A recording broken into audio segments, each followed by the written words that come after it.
Money is a resource that gives you choices. It's something that people want more of because it's something that not only pays bills and things like that, but allows you to go on travel, allows you to have different things in life. So there are a lot of people who really want to figure out, how do we master money? How do we get it to flow into us? How do we preserve it? How do we invest it? So we're going to talk about how do we master money in this episode of Breakthrough Success.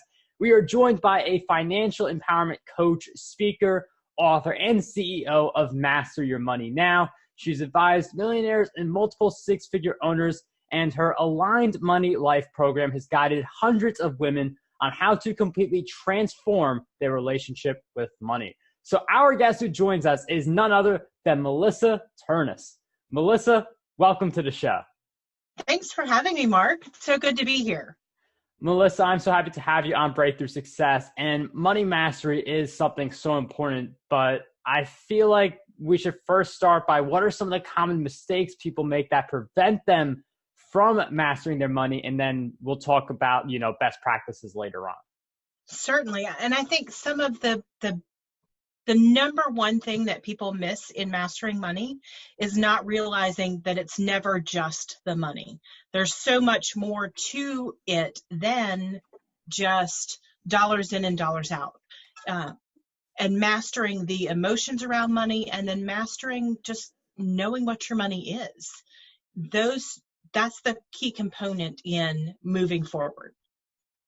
And I mean, it's a good point you bring up. It's more than just the money. It's about what the money gives you. It's about, bad habits that can be taking you away from the money. So there's definitely a lot there. Like, you have to look deep within yourself to find those flaws and to find what you can improve on. So how do we do that proper reflection where at the end of it, we know what we have to do and what we have to change?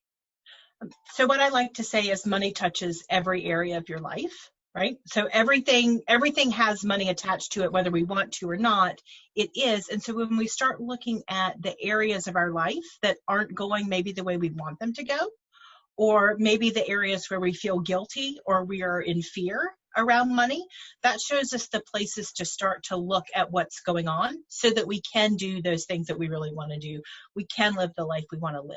And a great place to start is by looking at your priorities. So what are your, I say I value, having an impact in the community.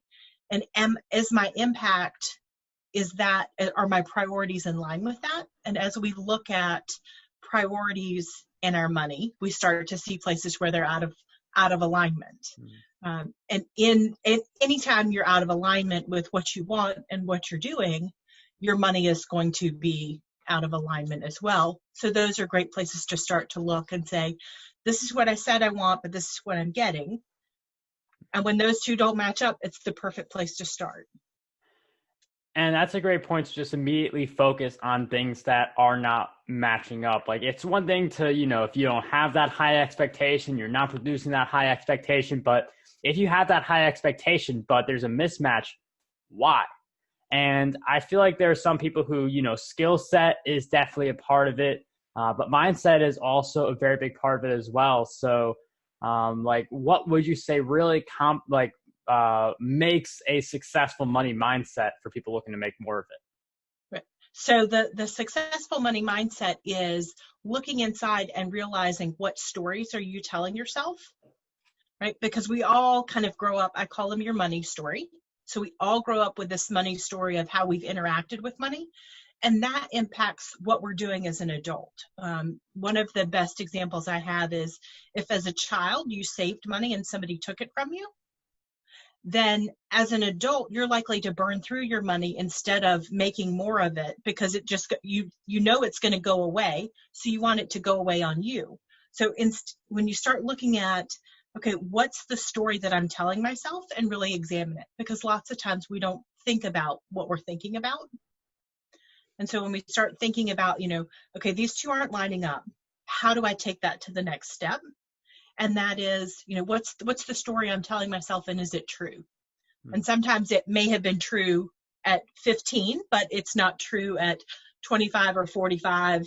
And we have to go back and reevaluate that. So I think that's the mindset is huge. And you mentioned something really interesting about how we have thoughts from when we're children, the stories we tell ourselves. And those are the stories that not only are they hard to find, but once you find them, they can be really hard to change. So you have people who are raised and just based on their circumstances, like, you know, there's not enough money to go around to everyone. Like, that's just the way some people live. How do we flip those scripts rather than just saying, okay, we acknowledge the script is here and we're going to do nothing about it? Right.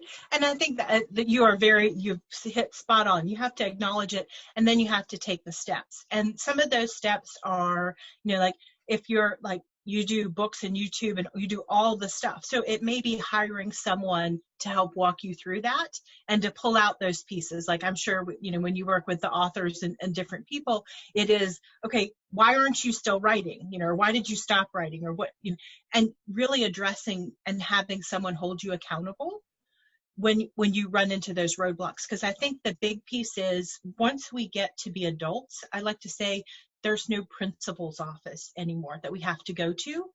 And so we can let ourselves slide so often, right? Because there's nobody that says, hey, Melissa, did you meet your goals? Did you accomplish what you want to accomplish? And without like that principal's office that you have to go into and answer like, oh, I didn't make it.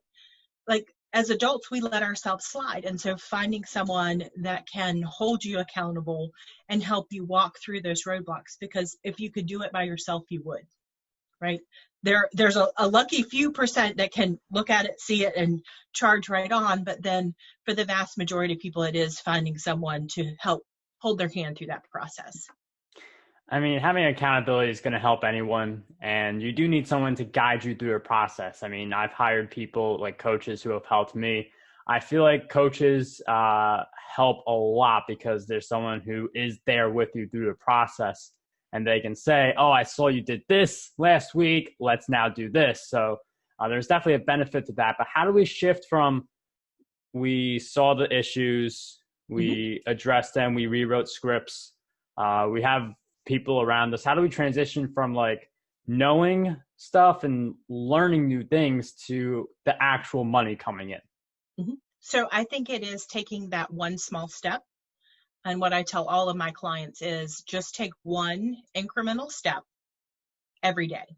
Because if you're taking the steps, the money will come in, right? If you're taking the appropriate steps. And I think all too often, when we get to, we've identified the script, we've replaced the script, and then it's, I'm going to do 20 things all at once, and we don't actually make headway on any of them. And so instead, stepping back and saying, what's the step to take? What's the next step to take?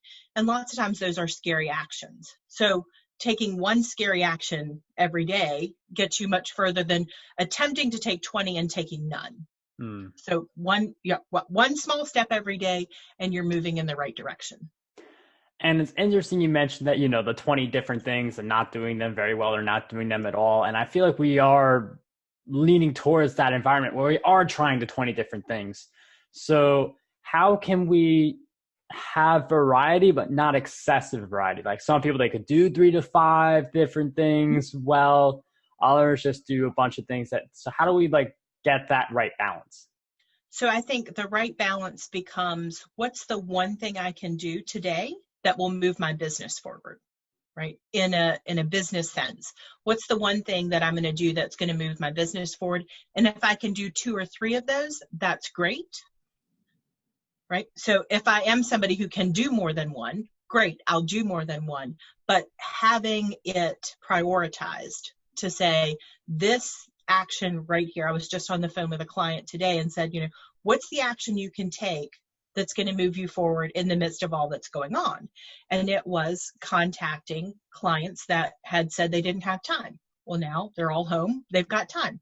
So taking that step is the thing that moves her forward. There's lots of other stuff she can do that's like secondary, but if she does that one thing, she's moving forward. So I think that becomes the space, and then have a next item to move you forward. That, great, I did the first one. I got the kind of the high of getting the first one checked off the list. Can I do another one? Now, pretty soon, Melissa and I will be talking about how do we figure out the one thing that's going to move your business forward and gain more clarity on that and some other awesome stuff in this episode. But first, I want to give a special shout out to our sponsor, Michael Grecco, who is a corporate photographer for Fortune 500 CEOs, and he's been teaching his process to photographers all over the world. He has been a previous guest on Breakthrough Success, and we will throw that link in the show notes for anyone who's interested in becoming a successful photographer, and you can see his work in action and learn from him over on his website, michaelgrecco.com. So all those links will be down there. Let's get right back into the episode so we can figure out what that one thing is for us that will move our business forward. And Melissa brings up such a valuable point. Dude, what is the one thing that really allows you to move your business forward? And when you figure out what that one thing is, that's the thing you really got to embrace. But I do feel like there are people who are just confused and they don't know what their one thing is to move the business forward. So how do we figure out what that thing is for us? Typically, you can look at your list of things, and it's the most scary thing, right? So if you look at it's the thing you most don't want to do because it's probably the thing you've been putting off. And if you want to look at it in a very systematic way, it is looking at what's the when you're like in an income generation, you know, when you need cash coming in, what's the fastest path to cash and taking that path. So if I look at my business and I say, gosh, there are like 20 things I could do, I need to look at it and say, what's the fastest path, that's a tongue twister, to cash. And when I look at what that fastest path to cash is, from there, I know that's the step I need to take. Because when you're in that income generation mode, business owners are in the beginning, like, I've got to generate cash. I want to do this, and I need to generate cash. So looking at what's the fastest path, and then those steps, and you take that scary step. Because most often when business owners are in a place of ready to take that next step, it's the scary step. It's not the easy step, it's the scary step, right?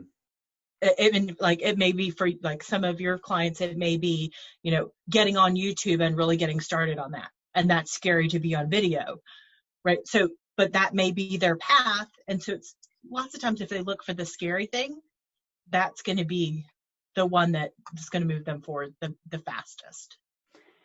And Melissa brings up a really great point, because sometimes the thing that scares us the most, it's not a guarantee that it makes us the most money, but it is the thing that weighs on us the heaviest. And when you get that off your shoulders, you're able to do all the other stuff. And when you get something like that off your shoulders, it also gives you clarity to say, okay, this is my money producer. I have to go in that direction. So doing the scariest things also, like, you know, within reason, like the stuff for your business, that pretty much you're telling yourself, I can do this, so that when the next challenge comes, I can conquer it.